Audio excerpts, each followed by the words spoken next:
In the shadow of her father's mansion, now occupied by thieves wearing family names, there lived a young woman named Zara. She was 20 years old, but her eyes carried the weight of a much longer life. Her skin was rich and dark, like polished mahogany, smooth despite the years of hard labor. Her hair, when not hidden beneath a worn headscarf, fell in thick coils down her back, and her hands, though calloused from scrubbing floors that should have been hers, moved with a quiet grace that no amount of cruelty could steal. Zara was not just beautiful, she was unbreakable. Every morning before the sun painted the sky gold, she would rise to prepare breakfast, polish the expensive cars her uncle drove with her father's money, and tend to the gardens her mother had once planted with love. She lived in the servants' quarters of the estate, the very estate her parents had built, under the rule of her uncle Silas, his wife Patricia, and their two daughters, Bianca and Veronica. Zara's parents had died in a terrible car accident when she was just 13. The lawyers said it was quick, that they hadn't suffered, but Zara had suffered every day since, because Uncle Silas had taken the papers, changed the locks, and told the world that her father had left everything to him to protect the child. If you could call what she endured protection, to Uncle Silas and his wife, Zara was more than a servant. She was proof that they had won. "Zara, come and iron these clothes now," Patricia would snap from the veranda, even if Zara had just finished preparing a 5-course dinner for their guests. "Zara, you think because you look like your mother, someone will save you? Foolish girl," she would hiss, her diamond rings flashing in the light as she waved her manicured hand dismissively. But Zara never replied. She had learned that silence was armor. If she talked back, she would sleep in the garden shed. If she cried, they would say she was being dramatic. Despite all of this, she remained kind. She greeted the estate staff with warmth, helped the elderly gardener carry heavy bags of soil, and never laughed when Bianca and Veronica stumbled in their expensive heels they hadn't learned to walk in properly. That was why people started noticing her. It began with simple comments from visiting businessmen. "Your niece is remarkably poised," one had said to Uncle Silas during a dinner party. Then came the bold ones, wealthy men from the city who came to discuss deals with Silas, but found their eyes drawn to the young woman serving them tea with quiet dignity. "I thought you said your daughters were available," one investor had whispered to Uncle Silas, not realizing Zara could hear from the hallway. "I'm more interested in the girl with the intelligent eyes." "Which girl?" Silas had asked, though he knew exactly who the man meant. "The one who just served us. The one who carries herself like she was raised with class." That evening, the entire house erupted into chaos. "You are the ones stealing your sister's opportunities," Patricia screamed, throwing Zara's few belongings into the hallway. "Every man who comes here leaves talking about you. What witchcraft did you learn from your mother?" "I don't even speak to them," Zara whispered, her voice breaking as tears traced paths down her cheeks. "Shut your mouth," Uncle Silas barked, his face red with rage. "Don't stand there looking innocent. You think you're clever? Since you've refused to know your place, I will teach you. You will never inherit anything. You will marry a nobody, and you will disappear." Zara looked up at him slowly, hurt and something else, something harder, flashing in her eyes. Uncle Silas saw it, and his hand shot out, striking her across the face. "Don't ever look at me like you have rights. You think you're something because of beauty. I will show you who holds the power here." From that night, everything changed. Patricia no longer allowed Zara to eat at the table. She moved Zara's sleeping mat to a storage room behind the kitchen. Bianca and Veronica mocked her whenever guests visited. "Go and put on your rags," Bianca said one evening, laughing as she deliberately knocked over a vase Zara had just arranged. "Maybe another desperate man will feel sorry for you," Veronica joined in. "She probably thinks she'll marry one of father's business partners. Someone should tell her she's going to end up exactly where she belongs. Nowhere. Zara said nothing. She bent down and cleaned the broken glass carefully, her movements slow and deliberate. But something inside her started to shift, not breaking, shifting, like a door slowly opening in a room she thought would stay dark forever. One Saturday afternoon, a stranger came to the estate. He wore clothes that looked like they'd been pulled from a donation bin, a torn overcoat that dragged in the dust, faded trousers, and shoes held together with wire. He carried a wooden cane that seemed almost too dramatic, too deliberately broken. He walked with a pronounced limp, his shoulders hunched, his face partially hidden beneath a weathered cap. The entire staff watched from the windows as he shuffled up to the main house. Uncle Silas came out onto the steps, his face twisted with disgust. But then something changed. The stranger whispered something. Uncle Silas's eyes lit up like he'd just discovered a diamond in a gutter. "You're serious?" Uncle Silas asked, his voice carrying across the courtyard, though he was pretending to whisper. "You want to marry her? But you have nothing." "I have enough for someone who values substance over status," the man replied, his voice low, controlled, almost refined despite the rags he wore. "And I hear the girl needs a way out." They shook hands like businessmen closing a deal, not like a guardian protecting his niece. That evening, Uncle Silas called everyone into the grand living room, the room Zara was usually forbidden to enter. "Zara," he said, his smile sharp as a knife, "sit down. We have wonderful news. We've found you a husband." Zara turned slowly, her heart already sinking. "Who is he, Uncle?" "You don't need details," Silas said, waving his hand dismissively. "He's willing to take you as you are. No dowry necessary. Imagine that. Just pack your shame and go." Bianca snorted from the leather sofa. "Let her ask questions now. Maybe she thinks she deserves a doctor or lawyer." "Quiet, all of you," Patricia snapped, though her eyes gleamed with malicious satisfaction. "We're doing her a favor. The wedding is next Saturday. We've even arranged a venue, very appropriate for the occasion." Zara stared at them in silence. "Next Saturday, without meeting him properly, without what?" Uncle Silas interrupted. "Without your permission. You're lucky we're informing you at all. We could just as easily throw you onto the street tonight with nothing but the clothes on your back." Zara didn't sleep that night. She lay on her thin mat in the storage room, staring at the water-stained ceiling as rats scurried in the walls. Her heart pounded against her ribs like a trapped bird. Was this her life? To be sold off to a crippled stranger while her cousins inherited everything that was rightfully hers? The next day she saw him again, the beggar. He was sitting on a bench near the estate's service entrance, feeding birds with breadcrumbs from a paper bag. His clothes were still filthy, his limp still pronounced, but his hands were clean, his fingernails were trimmed, and when he reached for the bag, his movements were surprisingly graceful, like someone who had once known a different life. Zara found herself walking toward him, her curiosity stronger than her fear. "Good afternoon, sir," she said softly, keeping a respectful distance. He turned, and for just a moment she saw something in his eyes, something that didn't match the rags he wore. "Zara," he said, his voice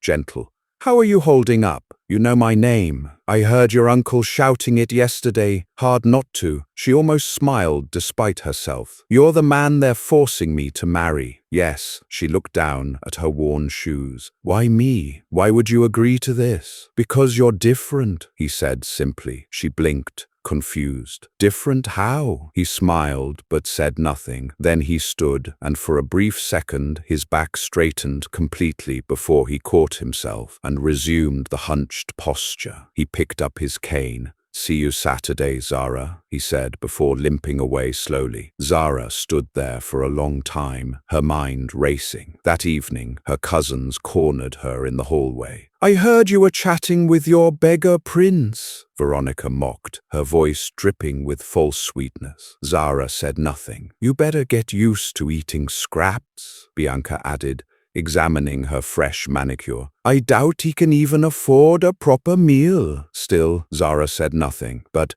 inside her chest something was shifting. The shame still burned, the betrayal still cut deep, but underneath it all, a strange sensation was growing. Not hope exactly, but something quieter, something like readiness, like she was standing at the edge of something she couldn't yet see but could feel in her bones. She didn't know what Saturday would bring. She didn't know who this mysterious man really was. But as she returned to her storage room that night, one thought kept circling in her mind. His hands were too clean. His eyes were too sharp. His voice was too refined. Nothing about him added up. And somehow that was the first real hope she'd felt in 7 years. Zara woke the next morning to the sound of her uncle's voice echoing through the estate. "Bianca! Veronica! Come here. We need to discuss the arrangements." She didn't stop her morning work, but she listened. She had learned long ago that the most important information was never shared directly with her. It was always overheard, always whispered in rooms she wasn't supposed to enter. "I've secured the perfect venue," Uncle Silas said, his voice thick with satisfaction. "That abandoned shack near the old airstrip. Very fitting." "The shack?" Patricia's voice rose with delight. "Oh, Silas, you're brilliant. The whole city will see her married like common trash." "Exactly," Silas replied. "By the time we're done, no one will ever take her seriously again. She'll be too humiliated to ever challenge me for this estate." Bianca laughed. "I still can't believe we're going through with this. Why not just throw her out?" "Because," Uncle Silas said slowly, savoring each word, "if we throw her out, she becomes a victim. People might sympathize. But if we marry her off publicly to a crippled beggar no less, she becomes a joke, and jokes don't inherit empires." Zara's hands paused in the dishwater. They weren't just selling her off. They were orchestrating her complete social destruction. And somehow, knowing the depth of their cruelty made something inside her crystallize, not into anger, but into something colder, something stronger. Let them plan, she thought, her jaw tightening. Let them scheme. That evening, the beggar came again. "Welcome to the family. If you're new here, hit that subscribe button right now because this story is about to take you on a ride you won't forget. To my day one subscribers, my real ones who've been here from the start, I love y'all. Thank you for showing up every single time. Before we jump in, let me pray over you real quick. God, I'm asking you right now to bless every single person watching this. Cover them with your protection. Bless their family, their health, their finances. Give them peace in the storm and strength when they feel weak. Let miracles happen in their life today. In Jesus' name, amen. Now, let's get into it, because what you're about to hear isn't just a story about a wedding gone wrong. It's about what happens when the people who tried to bury you alive forget you were a seed. Zara remembered the night her world ended with the clarity of broken glass, sharp, fragmented, impossible to put back together. She had been 13, curled up in her bedroom reading by lamplight, when the policemen came. Their voices floated up through the floorboards, low and careful, the way adults speak when they're trying to soften a blow that cannot be softened. Accident on the coastal highway, lost control in the rain, didn't suffer, we don't think. Her mother's sister, Aunt Kemi, had held her that night, rocking her back and forth as Zara's screams tore through the house. But Aunt Kemi lived 3 countries away and had 4 children of her own. Within a week, Uncle Silas had arrived with his lawyer and his sympathetic smile. and his promises that everything would be handled properly. "You'll stay right here in your home," he had said, his hand heavy on Zara's shoulder as she stood in the grand foyer, still wearing black. Family takes care of family. The first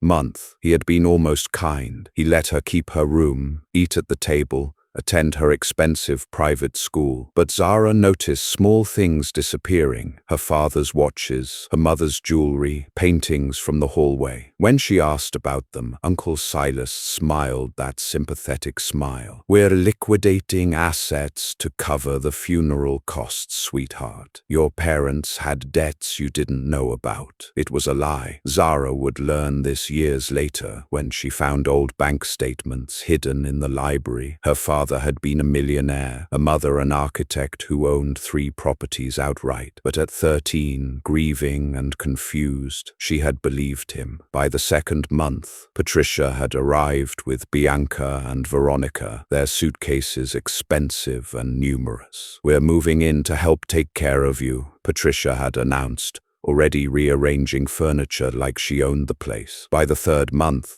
Zara's bedroom had been given to Bianca. "You don't need all that space," Uncle Silas had said casually, moving her things to a smaller room on the servants' floor. "Besides, Bianca has so many clothes." By the 6th month, Zara had been withdrawn from private school. "Too expensive," Silas claimed, though he had just bought himself a Mercedes. "You'll finish at the public school, character building." By the first year, she was no longer eating at the family table. By the second year, she was serving them at it. The transformation had been so gradual, so carefully orchestrated, that Zara sometimes wondered if she had imagined her old life entirely. Had she really once had a room with bay windows overlooking the garden? Had her mother really taught her piano in the sunlit music room that was now Patricia's meditation space? Had her father really promised her that one day this estate would be hers to fill with her own dreams? 7 years had passed since that rainy night. 7 years of scrubbing floors, swallowing insults, and watching strangers live in her parents' house. But Zara had learned something valuable in those years: how to wait, how to watch, how to remember every detail of every stolen moment. Because somewhere deep inside, beneath the exhaustion and the grief, a promise burned like an ember that refused to die. This is not how my story ends. The ultimatum came on a Wednesday afternoon, delivered with the casual cruelty of someone ordering coffee. Uncle Silas found Zara in the garden, pulling weeds from around her mother's rose bushes, the only plants Patricia hadn't replaced with her preferred ornamental grasses. He stood above her, blocking the sun, his shadow falling across the soil like a stain. "Stand up when I'm speaking to you," he said. Zara rose slowly, wiping dirt from her hands onto her work apron. She kept her eyes level with his, something that always seemed to irritate him. "I've made a decision about your future," Silas continued, lighting a cigar, though he knew the smoke made her cough. "You're 20 years old now, old enough to be someone else's problem." "I'm not a problem, Uncle. I work for my keep." "Don't interrupt me." He took a long pull from the cigar, blowing smoke deliberately in her direction. "You'll be married on Saturday. I found someone willing to take you, and you should be grateful. God knows no decent man would look at you twice. A girl with no family, no prospects, living on charity." Zara's jaw tightened. "I have family. I have this estate. My father." "Your father is dead," Silas cut her off, his voice hardening. "And everything he had is mine. The lawyers made that very clear. You exist here because I allow it, and I'm done allowing it." "Who is this man?" Zara asked, forcing her voice to stay steady even as her heart hammered against her ribs. "Does it matter?" Silas smiled, showing too many teeth. "He's willing. That's more than you deserve." "I won't." "You won't what?" Silas stepped closer, his voice dropping to a threatening whisper. "Refuse? Let me make this crystal clear, Zara. You have 2 choices. You marry who I tell you to marry, when I tell you to marry him, wearing what I tell you to wear. Or He paused, flicking ash onto her mother's roses. "You leave this property tonight with exactly what you're wearing right now. No money, no references, no identification papers, because, coincidentally, I seem to have misplaced your birth certificate and passport." Zara felt the blood drain from her face. Without papers, she couldn't get a job, couldn't rent a room, couldn't even prove who she was. She'd be invisible, erased. "You wouldn't test me," Silas said softly. "I've already prepared the eviction notice. One word from you, one hint of resistance, and security will escort you to the gate. Then let's see how long you survive on the streets with that pretty face of yours." The threat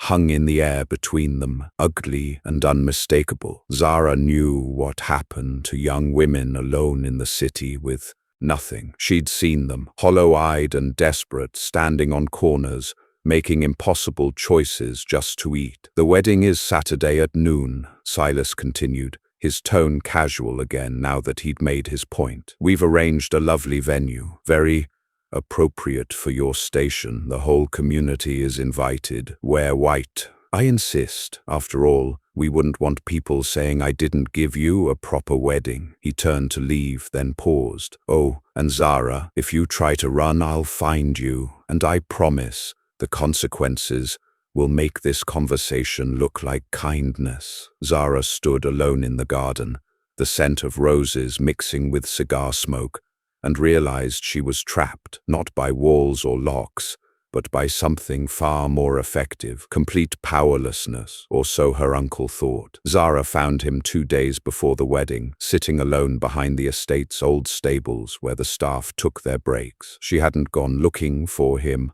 or maybe she had, her feet carrying her. There, without her mind's permission, he sat on an overturned crate, that ridiculous wooden cane propped beside him, staring at the sky like a man watching for weather he knew was coming. Up close, she could see details that didn't fit the story Uncle Silas was selling. The beggar had a strong jawline beneath several days of stubble. His hands, resting on his knees, were clean despite his filthy clothes, and his eyes, when he turned to look at her, were sharp, intelligent, utterly at odds with the broken posture he maintained. "You're Zara," he said, not a question. "And you're the man they're using to destroy me." She hadn't meant to say it so bluntly, but exhaustion had stripped away her filters. He didn't deny it. "Is that what you think this is? Isn't it?" She moved closer but maintained her distance, still wary. "My uncle doesn't do kindness. Whatever you think you're getting from this arrangement, I promise you, he's getting more. Maybe I don't care what he gets." His voice was cultured, educated, completely wrong for a man dressed in rags. "Maybe I have my own reasons for marrying a woman you don't know, a woman whose family is trying to humiliate her publicly." Zara shook her head. "That doesn't make you kind. That makes you complicit." Something shifted in his expression. Respect, maybe, or surprise that she'd fight back. "You're not what I expected. Neither are you." She studied him carefully. "Your hands are too clean. Your grammar is too good. And that cane," she gestured to it, "you barely lean on it when you think no one's watching." He laughed, a genuine sound that transformed his face completely. "Observant. I've had to be. Survival skill." She reached into her apron pocket and pulled out a small cloth bundle, her lunch break meal, a piece of bread she'd saved from this morning. She held it out to him. "Here." He stared at the offering like she'd produced diamonds. "That's your food. You look hungry." It wasn't entirely true. He looked many things, but starving wasn't one of them. But something in her needed to offer it anyway, needed to prove that even trapped, even powerless, she could still choose kindness. He took the bread slowly, his fingers brushing hers. "Why would you give me anything? I'm helping them trap you. Because maybe you're trapped too," Zara said quietly. "And because if I become cruel just to survive what they're doing to me, then they've won. They've turned me into them." Elias, she still didn't know his real name, looked at her for a long moment. Then he broke the bread in half and handed part back. "Share it with me." They sat together on the crate, two people on on the edge of a ceremony designed to break one of them, eating bread in silence. And though neither said it aloud, something passed between them in that moment, an understanding that this strange wedding might be something neither of them had planned for. "Saturday," he finally said. "Saturday," she confirmed. "I promise you, Zara, whatever happens, you won't regret saying yes." She wanted to believe him. God, how she wanted to believe him. Saturday morning arrived, dressed in mockery and wrapped in laughter that cut deeper than any blade. Zara stood in the servants' quarters, her quarters, listening to the voices gathering outside. Uncle Silas had invited everyone, it seemed. The entire community had come to witness what he was calling a charitable act, but what everyone understood to be a public execution of dignity. "Did you see what they're making her wear?" A woman's voice floated through the thin walls. "That dress looks like it came from a thrift shop. White, though, as if anyone believes she's pure." "Please," another voice joined in, sharp with contempt. "Look at that skin, dark as night. My grandmother used to say, girls that dark were cursed. Maybe that's why her parents died. Bad luck follows bad blood." Zara's hands trembled as she fastened the simple white dress Uncle Silas had provided. It was clean but cheap, the fabric thin enough to be almost transparent in direct sunlight. No veil, no flowers, nothing but stark white cotton that made her rich brown skin look even darker by contrast, which, she realized with a sick feeling, was probably intentional. "I heard the groom is crippled," a man's voice added, followed by cruel laughter. "A beggar. Silas is literally throwing her away like garbage." "Well, what did she expect?" the first woman responded. "A girl with no family, no dowry, skin that dark? She's lucky anyone would take her. If you ask me, the beggar is doing her a favor." "My daughter said he limps like a broken dog," someone else chimed in. "Can you imagine? The wedding night?" The sentence dissolved into raucous, ugly laughter. Zara pressed her forehead against the cool wall, breathing slowly through her nose. This was Uncle Silas's true genius. He'd turned her wedding into entertainment, invited the whole community to participate in her humiliation. Every person out there was a witness to her degradation, another nail in the coffin of her credibility. "Look at her trying to act dignified," she heard Patricia's voice now, addressing the crowd, "as if she wasn't raised as a servant, as if that dark skin didn't mark her for exactly this kind of life." Bianca's laugh rang out. "Mother, don't be cruel. This is her special day, the day she marries a crippled, homeless man in front of everyone. We should be supportive." The gathered crowd erupted in laughter again. Zara looked at herself in the cracked mirror. Her reflection stared back. Dark skin that held the richness of her mother's Ghanaian heritage, eyes that refused to show the tears burning behind them, shoulders that would not bow no matter how heavy the shame they were piling on her. "Let them laugh," she thought, straightening her spine. "Let them mock. They see a girl being destroyed. They don't see what I see. What she saw was a woman who had survived 7 years of psychological warfare, a woman who had offered bread to a stranger when she had nothing, a woman whose story was about to take a turn that none of these vultures could imagine." Outside, someone banged on her door. "Time to go, Zara. Your groom awaits." She took one last breath and opened the door to face her execution or her resurrection. The venue was worse than Zara had imagined, and she had imagined the worst. The shack stood near the abandoned airstrip on the outskirts of town, a structure so dilapidated that even squatters had rejected it. Wooden planks hung at odd angles, the roof sagged dangerously, and someone had made a half-hearted attempt to decorate it with wilting flowers that only emphasized the decay. A makeshift altar consisted of 2 crates covered with a stained white cloth, and rows of mismatched chairs sat directly in the red dirt, already covered in dust. The crowd had gathered like spectators at a gladiator match, their phones out, recording every moment of Zara's degradation for social media entertainment. She could already imagine the captions: "Village girl gets what she deserves," or "Karma is real." Elias stood at the altar in his tattered coat, leaning heavily on his cane, his head slightly bowed. To everyone watching,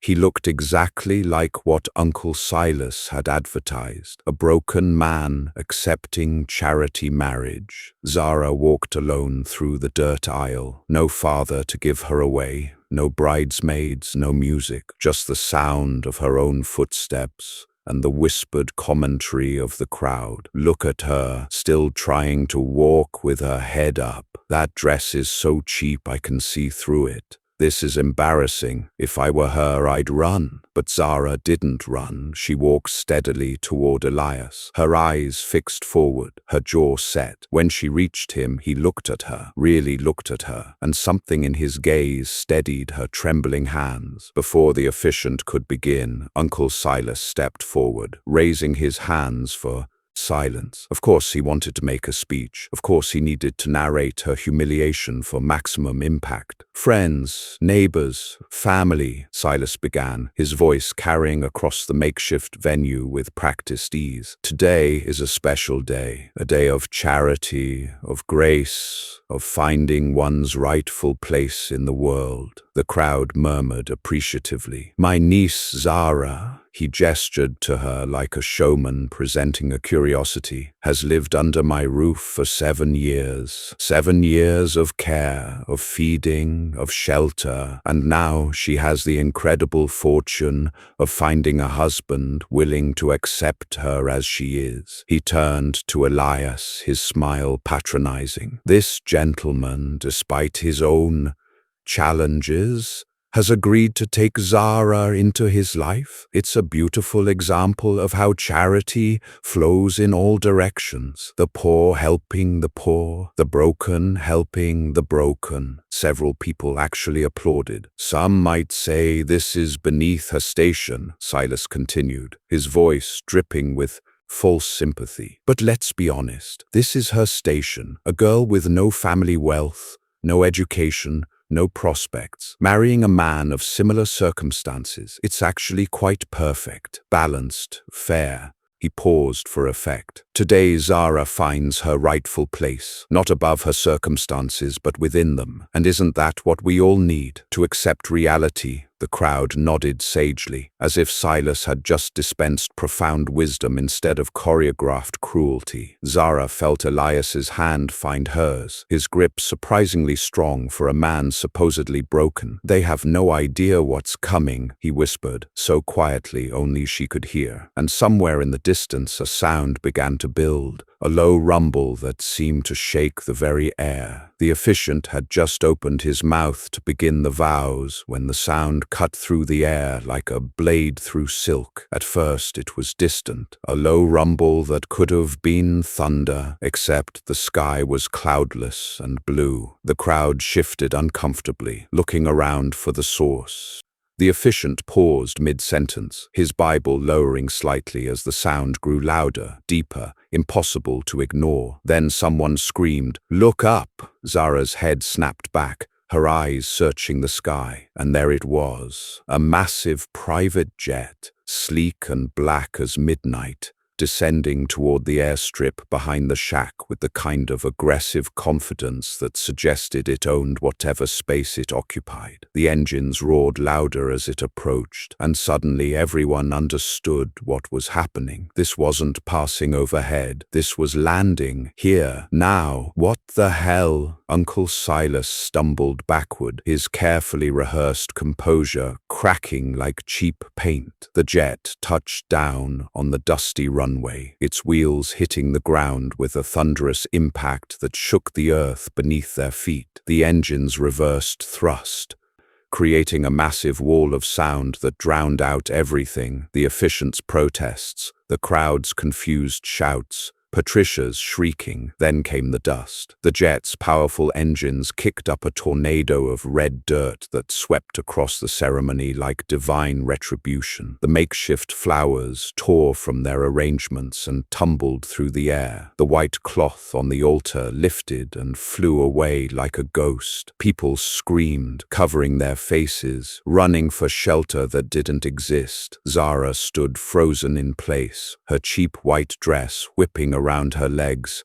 her veil, the simple one she'd added herself, streaming behind her like a banner. Beside her, Elias remained perfectly still, his grip on her hand tightening, that cane of his planted in the ground, as if he'd known this was coming, as if he'd been waiting for exactly this moment.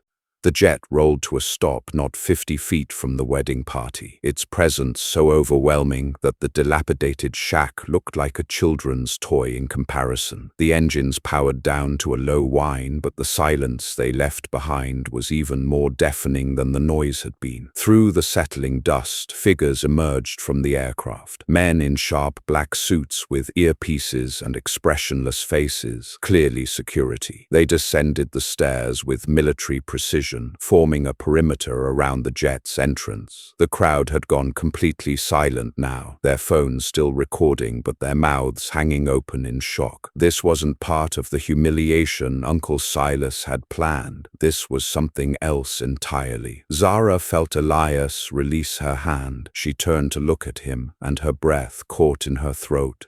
He was standing straighter now, his shoulders back, his head up. The cane he'd leaned on so heavily was now just a prop hanging loosely from his fingers, and his eyes, those sharp, intelligent eyes, were fixed on Uncle Silas with an expression that could only be described as predatory. "What is this?" Silas demanded, his voice shaking. "What's going on?" Elias smiled, and it wasn't kind. "This," he said quietly, "is justice arriving ahead of schedule." Elias reached up and unbuttoned his tattered coat with the deliberate slowness of a man who had rehearsed this moment 1,000 times in his mind. The crowd watched in confused silence as the filthy overcoat slid from his shoulders and fell to the dusty ground. Beneath it, impossibly, he wore an immaculate black suit, Armani, perfectly tailored, the kind that cost more than most people's cars. His white shirt was crisp, his black tie perfectly knotted, and as he straightened to his full height, the hunch in his shoulders disappeared completely. He stood tall now, commanding, his posture that of a man who owned rooms just by walking into them. The cane clattered to the ground beside the coat, as unnecessary as the limp he'd been faking. He rolled his shoulders back, adjusted his cuffs,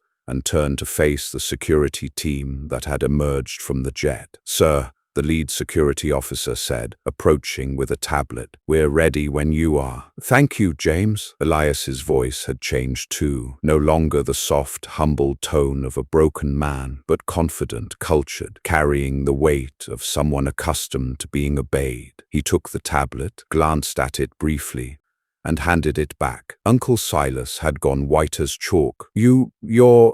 "Allow me to properly introduce myself," Elias said, turning to address the stunned crowd. "My name is Elias Chen. I'm the CEO of Chen Global Investments and Chen Aerospace Industries. Perhaps you've heard of us?" A collective gasp rippled through the gathering. Even people who didn't follow business news knew that name. Chen Global was worth billions, with holdings across 3 continents. "That's impossible," Patricia whispered, her hand clutching her husband's arm. "You're a beggar. We saw you." "You saw what I wanted you to see," Elias interrupted smoothly. "What I needed you to see, to be precise." He turned his full attention to Uncle Silas now, and his smile could have frozen hell itself. "Hello, Silas. Surprised to see me?" "We've been trying to schedule a meeting for months. You kept dodging my calls, avoiding my representatives. Something about not wanting to discuss those fraudulent investment certificates. You sold my company 3 years ago." Silas's face went from white to gray. I have no idea what your $50 million, Elias continued, his voice cutting through Silas's protests like a scalpel. "That's how much you stole from my firm? Through your fake land development scheme, 50 million that should have funded hospitals, schools, infrastructure. Instead, it funded your lifestyle, the cars, the renovations to this estate, your daughter's shopping addictions." He gestured toward the jet behind him. "I could have had you arrested immediately, but I wanted to understand what kind of man builds his fortune on theft. So I went undercover, watched how you treated people you thought were beneath you, watched how you treated your own niece." Zara stood frozen, her mind struggling to process the transformation happening in front of her. This was the man who'd shared bread with her behind the stables, the man who'd fed birds and spoken in riddles. Elias turned to her, and his expression softened. "I watched you give food to the homeless, defend a disabled child from bullies, show kindness to a stranger everyone else spat on." He took her hand gently. "I came looking for evidence of your uncle's crimes. Instead, I found something infinitely more valuable. I found you." Elias wasn't finished, and Uncle Silas knew it. The knowledge was written in every line of his collapsing posture. "James," Elias called over his shoulder, and the security chief approached with a leather portfolio. Elias opened it with the casual confidence of a man holding all the cards. "Over the past 6 months, I've been quietly acquiring something interesting. Would you like to know what it is, Silas?" Silas said nothing, his mouth opening and closing like a fish drowning in air. "Your debt," Elias said simply. "All of it. The mortgage on this estate, purchased from the bank last month. The loans on your cars, bought 3 weeks ago, your business credit lines, acquired yesterday." He pulled out a document and held it up for everyone to see. "As of this morning, I own everything you pretended to own, which means legally I own this estate." Patricia let out a sound somewhere between a gasp and a sob. Bianca grabbed her sister's arm, both girls suddenly understanding that their luxury was built on sand that was now washing away. "That's not possible," Silas stammered. "This estate was willed to me. The lawyers you bribed to forge documents," Elias interrupted. "Yes, I found them. Very cooperative once they understood the alternative was prison for fraud." He turned to Zara, pulling a small velvet box from his jacket pocket. Inside were keys, old brass keys she recognized instantly. "These were your father's," Elias said gently, placing them in her trembling hands. "The original keys to this estate, which legally never stopped being yours. Your uncle had the locks changed, but I had them changed back. As of today, this property is restored to its rightful owner. You, Zara, not your uncle, you." Zara stared at the keys in her palm, unable to speak. 7 years. 7 years of being told she owned nothing, was nothing, deserved nothing. And now, "This is insane," Silas exploded, finally finding his voice. "You can't just— I have rights. You have warrants," Elias said calmly. As if on cue, 2 police cars pulled up behind the jet, their lights flashing. 4 officers stepped out, moving toward the gathering with purpose. "For fraud, embezzlement, forgery of legal documents, and theft of a minor's inheritance. The evidence has been submitted. The charges are filed." The lead officer approached, handcuffs already out. "Silas Okoro, you're under arrest." What happened next would be talked about in the community for years. Silas, who had stood so proud minutes ago delivering his cruel speech, was turned around and cuffed while his wife screamed and his daughters wept. The crowd that had come to mock Zara now stood in stunned silence, their phones capturing an entirely different story than the one they'd expected. As Silas was led past her toward the police car, he looked at Zara with something between hatred and disbelief. "You planned this. You and him." "No," Zara said, her voice surprisingly steady. "I just survived you. He planned this." Elias stepped beside her, not touching but close enough that she could feel his presence like a shield. "The wedding still stands, by the way," he said quietly, "just for her, if you want it to." Zara looked at the keys in her hand, then at the man beside her, then at the jet waiting behind them like a promise of impossible things. "Ask me again," she whispered, "when I'm not in shock." He smiled. "Fair enough." The jet stairs felt surreal beneath Zara's feet, each step taking her higher, farther, away from the dust and the mockery and the 7 years of being told she was worthless. Elias walked beside her, not rushing, letting her take her time. The crowd below had scattered, some following the police cars, others standing frozen, trying to process the reversal they'd just witnessed. She could feel their eyes on her back, but for the first time in years, she didn't care what they thought. The jet's interior was like stepping into another world. Cream leather seats, polished wood panels, soft lighting that made everything feel like a dream. Zara stood in the center of the cabin, still holding her father's keys, still wearing the cheap white dress that was now covered in red dust. "Where are we going?" she asked quietly. "Wherever you want," Elias replied. "We can go to my headquarters in Singapore, or my home in Cape Town, or nowhere. We can just fly until you're ready to land." She turned to face him, this man who had disguised himself as broken to find her in her brokenness. "Why did you really do this? And don't tell me it was just about my uncle's fraud. You could have pressed charges without marrying me." He was quiet for a moment, then said, "Because I know what it's like to lose everything to someone who should have protected you. My father built our company, and his own brother tried to destroy it after he died. I was 19 when I had to fight for what was mine." He met her eyes. "When I saw your uncle selling you like property, I saw myself. But I also saw something I never had, grace under fire. You never became him, Zara." "That's rare." The jet's engines began their pre-flight whine, and Zara realized she was actually leaving. After 7 years of being trapped, she was flying away. "I want to come back," she said suddenly. "Not now, but eventually. I want to come back." Elias smiled. "Then we'll come back." 1 year later, Zara stood in front of a building that hadn't existed when she'd left. The Zara Legacy Center occupied the land where the shack wedding had taken place. That cursed airstrip transformed into something beautiful. The center offered job training, education programs, and safe housing for young women with nowhere to go. The kind of place she'd needed when she was 13 and newly orphaned. The ribbon-cutting ceremony was packed, but this time the crowd wasn't here to mock. They were here to witness redemption, not hers, but their own.